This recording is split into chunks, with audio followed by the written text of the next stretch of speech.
ఇంతకీ నీ రాకకి కారణం ఏంటి బాబు అని గోరింటాకు అడగటంతో, నువ్వే నన్ను చంపేసి మళ్ళీ ఇలా అడుగుతున్నావా గోరింటాకు? మీ ముగ్గురు కలిపి నన్ను చంపేశారని అమ్మకి, నాన్నకి, మావయ్యకి చెప్పటానికే నేను ఇలా ఆత్మగా తిరిగి వచ్చాను.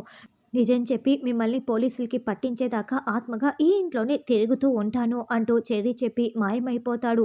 అమ్మో! మాయమైపోయాడు, వెళ్ళిపోయినట్లున్నాడు. అమ్మాయి, అమ్మాయి అంటూ గోరింటాకు, నక్షత్ర ఇద్దరూ పరుగులు పెడుతూ పైకి వస్తూ ఉంటారు.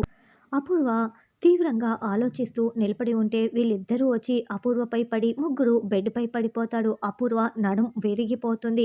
"అబ్బా! ఏమైంది మీకు? నా నడుం విరగ్గొట్టేశారని" అపూర్వ అరుస్తూ ఉంటుంది. చెర్రీ గాడు వచ్చాడు, ఆత్మయ్య వచ్చాడు, దయ్యంగా తిరిగి వచ్చారు అని చెప్తూ ఉంటే, "ఏంటి మీ ఇద్దరికీ పిచ్చి పట్టిందా?" అని అపూర్వ అరుస్తూ ఉంటుంది. "మాతో కలిసి భోజనం కూడా చేశాడు. నాకు తోక కూడా ఉంది. కాళ్ళైతే లేవు. మీకెందుకు నా తోక చూపించాలంటూ మాట్లాడాడు" అని నక్షత్ర అంటే, "అబ్బా! పిచ్చి మాటలు ఆపుతారా?" అని అపూర్వ తిడుతూ ఉంటుంది. "లేదు, మేము నిజమే చెప్తున్నాము. మనం ముగ్గురం కలిపి వాడిని చంపేశామని అల్లుడు గారికి, మీరాకి, కేపీకి చెప్పటం కోసమే ఆత్మగా వచ్చాడంట. మనల్ని పోలీసులకు కూడా పట్టిస్తాడంట" అని నక్షత్ర గోరింటాకు చెప్తుంటే, "ఇప్పుడు నిజంగానే మీకు పిచ్చి పట్టింది. పదండి పిచ్చాసుపత్రిలో చేర్పిస్తానని" అపూర్వ అంటే, "లేదు నీ మీదొట్టు" అంటూ గోరింటాకు, నక్షత్ర చెప్తారు. "అయితే ఆత్మగా వచ్చినవాడు ఎక్కడ చూపించు" అని అపూర్వ అంటే, "ఎదురు రూము ఖాళీగానే ఉంది కదా, అక్కడ సెటిల్ అయి ఉంటాడు" అని గోరింటాకు అంటుంది. "అబ్బా! ఇదంతా మీ పిచ్చి భ్రమ అని నేను నిరూపిస్తాను. పద ఆ రూమ్‌కు వెళ్దాం" అని అపూర్వ, గోరింటాకు, నక్షత్ర వెళ్తూ ఉంటారు. తరువాత శివకి బిందు దగ్గర నుంచి ఫోన్ కాల్ వస్తుంది. "శివ, ఎలా ఉన్నావు?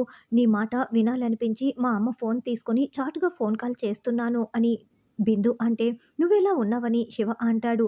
"నీకేంటి? నీకు పూరికి పెళ్ళైపోతుంది. అప్పుడు నీకు మడుపు కూడా అయిపోవచ్చు" అని బిందు బాధపడుతూ ఉంటే, "అలా మాట్లాడకు బిందు. నేను నిన్ను ఎంత ప్రాణానికి ప్రాణంగా ప్రేమించానో నీకు కూడా తెలుసు కదా" అని శివ మాట్లాడుతూ ఉంటాడు.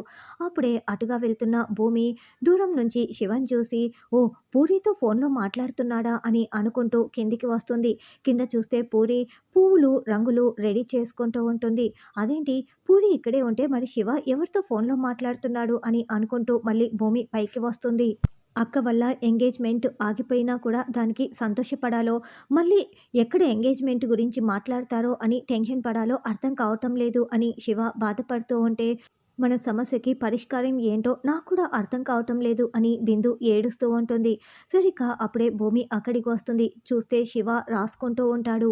"హమ్మయ్య! ఇప్పుడు నా మనసు ప్రశాంతంగా ఉంది" అని భూమి అంటే, "ఏమైందక్కా?" అని శివ అంటాడు. "ఏమీ లేదు. ఇందాక నువ్వు ఫోన్‌లో మాట్లాడుతూ ఉన్నావా? ఇంకా పూరితోనే మనసు విప్పి ప్రేమ గురించి మాట్లాడుతున్నావు అని అనుకోని కిందికి వెళ్ళాను. చూస్తే పూరి ఏమో ముగ్గులు రెడీ చేసుకుంటూ బ్లూటూత్ పెట్టుకొని మాట్లాడుతూ ఉంది. నీతోనే ఫోన్‌లో మాట్లాడుతూ ఉందనుకున్నాను. తీరా దగ్గరికి వెళ్లి చూస్తే పూరి మాట్లాడటం లేదు. అంటే నువ్వు ఇంకెవరితోనో మాట్లాడుతున్నావేమో, నువ్వు ప్రేమించింది పూరిని కాదేమో వేరే అమ్మాయితోనేమోనని అనుకుంటూ నేను పరుగులు పెడుతూ వచ్చాను. అమ్మో! థాంక్ గాడ్ నువ్వు పూరితోనే మాట్లాడావు కదా!" నేను కిందికి వెళ్ళే లోపల మీరిద్దరూ మాట్లాడుకోవటం పూర్తయిపోయింది. ఒక్క క్షణం వేరే అమ్మాయిని నువ్వు ప్రేమిస్తున్నావేమోనని నేను ఎంత అల్లకల్లోలం అయిపోయానో తెలుసా?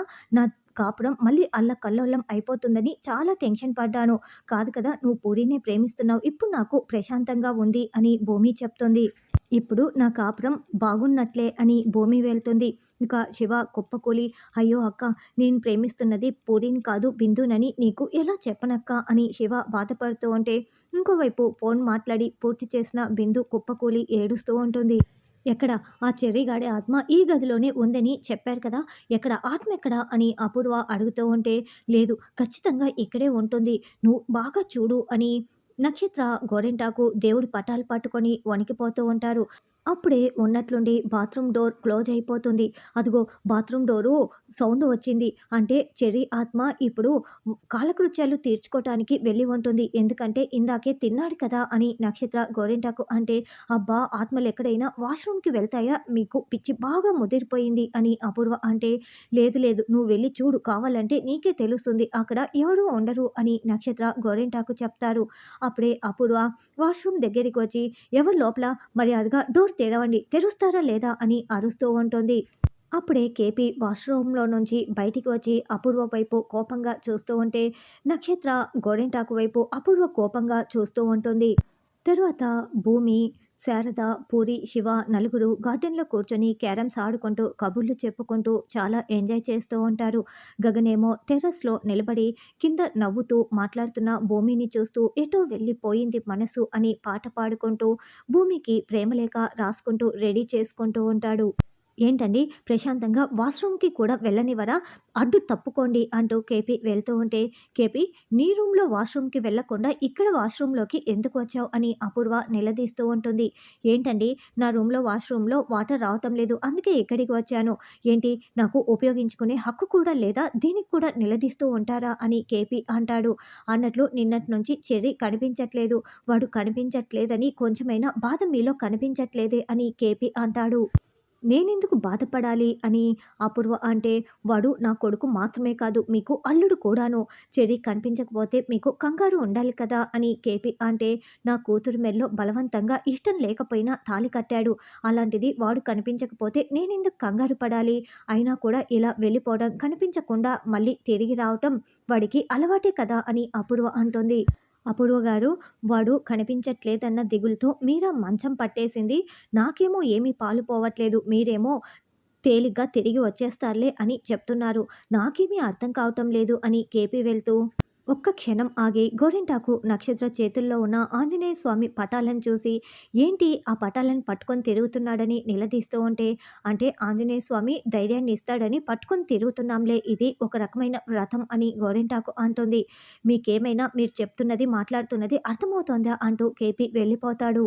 కేపీ వెళ్ళగానే ఎక్కడ చెర్రిగాడి ఆత్మ అని అపూర్వ నిలదీస్తూ ఉంటే, ఇందాక కేపీ వెళ్ళాడు కదా, ఆ చెర్రిగాడి ఆత్మ కేపీలా వేషం మార్చుకొని వెళ్ళిందేమో.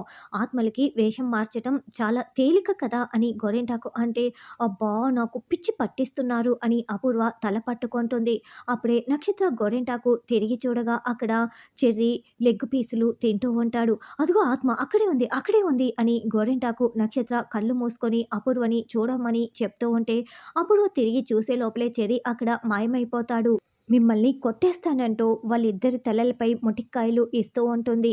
లేదు లేదు ఇక్కడే చూశామని గోరింటాకు నక్షత్ర అంటే, అబ్బా అంటూ అపూర్వ తల పట్టుకొని మళ్ళీ వెనక్కి తిరుగుతుంది. వీళ్ళు చూసే లోపల చెర్రీ కనిపించటం, అపూర్వ చూసే లోపల చెర్రీ కనిపించకపోవటం రిపీట్ అవుతూ ఉంటుంది. మాకు కనిపిస్తున్నాడు నీకు కనిపించట్లేదా అంటూ గోరింటాకు నక్షత్ర వణికిపోతూ ఉంటే, మీకు నిజంగా పిచ్చి పట్టింది అంటూ అపూర్వ వాళ్ళ తలల్ని పగలగొడుతూ మొటిక్కాయల మీద మొటిక్కాయలు వేస్తూ మెడల్ని వంచి పడేస్తుంది. ఇక తర్వాత గగన్ తాను రాసిన ప్రేమలేఖకి ఎలాగైనా భూమికి ఇవ్వాలని అనుకుంటూ ఉంటాడు. ఇక భూమి నిద్రపోతున్నప్పుడు భూమికి బర్త్డే విషెస్ చెప్పటం కోసం గదంతా కూడా డెకరేట్ చేసి బెలూన్లతో పూల వర్షం కురిపించేసి భూమికి బర్త్డే విషెస్ చెప్పి తర్వాత గగన్ ప్రేమలేఖని ఇస్తాడు.